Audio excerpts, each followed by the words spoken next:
tulong na idulog ng ating mga kababayan sa PCSO at napakalawak niyan, Ma'am Doc Casas, no? Opo. Opo. Opo, alam po ng mga tao yan. Kaya, yun nga pong sinasabi nila na wala. Talaga pong, pag bumili kayo ng isang lotto ticket, napakalaking kontribusyon ho yan sa mga tulong na ibinibigay dun sa mga nangangailangan. Ayan. At buong bansa yan, no, Doc Casas? Buong bansa. Mula Apari hanggang Hulo. Opo, buong bansa po ito. Oo. Ay tinutulungan.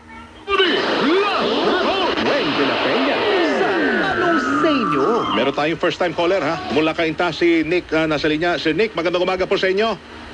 Good morning. Salamat sa tawag. Welcome sa Anong sa inyo. Sana araw-arawin nyo to. Oo, Sir Nick, kayo ba'y katanggap-tanggap ang seho ninyo dito o hindi katanggap-tanggap ang paggamit ng presidential chopper ng Pangulo? Bilang isang taxpayer, hindi katanggap-tanggap yung mga ganyang gawain. Yung Nakalagay po dito sa X-ray po. Okay. So, nailapit mo na ba yan sa TB Dots sa inyong barangay? Opo, opo. Oh, nabigyan ba kayo ng gamot? Libre yan. Opo, libre po. Ayun. Yun, very So, good. libre ang gamot niya sa TB, pang-6 na buwan yan. Opo. Ano ang pinakamahal na gamot na Kahit sa kahuli-hulihang sandalan. Sige. Iyakapin mo ko ng mahigpit. Paalam, Roger.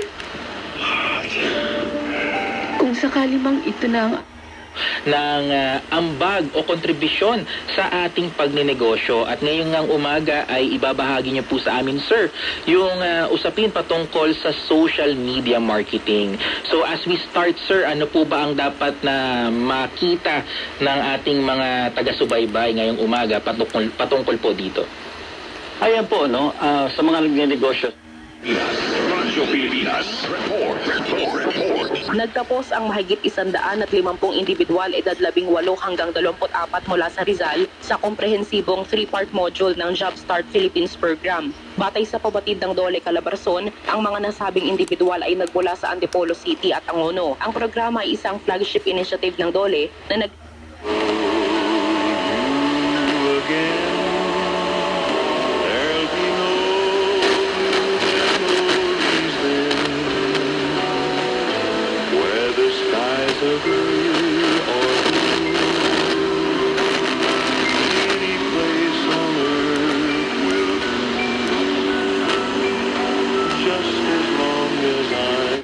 na medyo lumalim tayo ng konti sa current and public affairs, national issues ang ating tinatalakay. Yung mga viewer kung mga magsasaka nanonood ngayon, si Maylin Graciosa, kamusta ba dyan sa Luna Isabela? Ano? At lahat ng ating mga viewers din, straight from the Philippines to Canada at maging dyan sa United States. Kung hindi na kaya yung isa, magsalyahan, magtulungan. Ika nga kanina, yung nangyari po sa first part po natin dito sa panayam na ito, may nangyari po kay Ate Lorraine. So, magsaluhan. City College. Buong mundo na siguro. Buong mundo, pero city. Tsaka tourism. Ayun, no? Tama, ay, world. Sakto. Okay. Okay. Tapos, ano po, I'm a runway model. umalis na sa bahay niya, runaway. Oh, runaway. Runway. Runway. Kasi nagmumot. Ang mga upuan at iba pa sa mga pampublikong paaralan mula sa lungsod. Ayon kay Iriga City Mayor Rex Oliva, ang pamahalaang panglungsod ay patuloy na magbibigay ng suporta sa mga pangangailangan ng sektor ng edukasyon upang makatulong sa implementasyon ng mga programa na mayroong epekto sa kalidad ng edukasyon sa mga mag-aaral sa lungsod. Niya ng kanyang dugo. Ang kawan po ay ang Iglesia ni Cristo. Ito po ang binili ng dugo ng ating Panginoong Hesukristo. Ito po merong katubusan. Na yung katubusan po, ang katumbas, kapatawaran sa mga nagawang kasalanan. Kaya po merong kaligtasan. Ano po katunayan? Pinatunayan.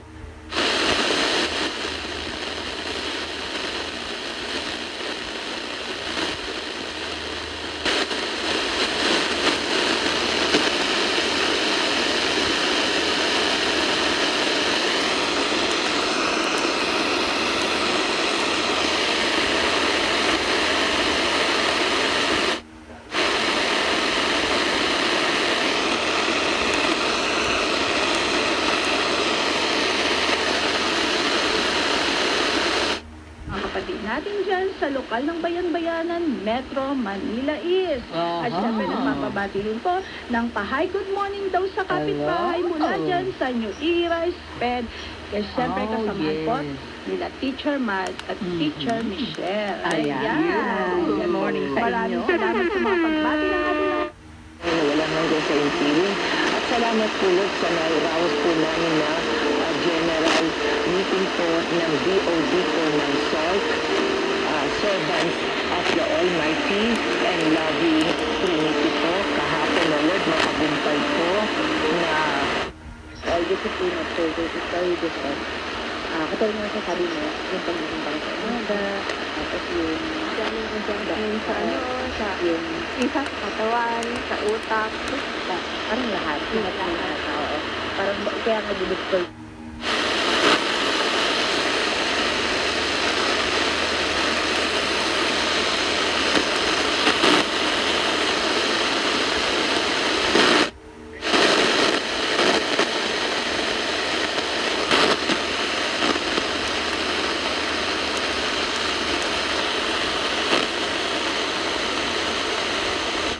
Ahot po yung daily wage ng ating mga empleyadong mga manggagawa na gawin man lamang na maging 150 pesos wage hike ang idagdag sa kanila pong araw-araw na sweldo na napakaliit.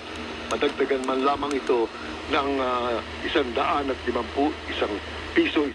Idol, Gary Carl Carrillo. Oras po sa buong Pilipinas at 23 minuto na matapos ang alas 11 ng tanghali. Huwag kayong aalis mga kababayan ha. Magbabalik po ang Radyo Pilipinas Live Monday matapos ang ilang paalala. Tito Marvin? Time to celebrate kulturang Pinoy, tradisyon, musika, sining, literatura at iba pa. Hindi mo naman maiabot sa kanya yung lahat na ninanais mo. Of course, coach, pagko-coach or pagtuturo, may mga guro kasi na hindi naman talaga laging nasa. O ngayon, sa panahon natin, online lagi. Hindi mo, sa dami ng estudyante ng isang guro, hindi niya matututukan.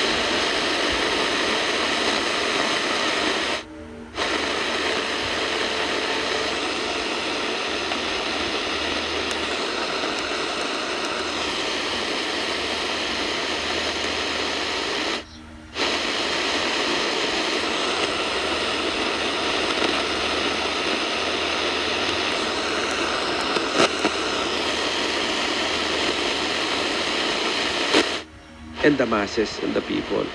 Okay? Pero syempre, kasama rin po dito sa protesta. Syempre, gusto mo makakuha ka ng simpatya sa mga tao. Tama po ba ako mali? Happy birthday sa akin, magandang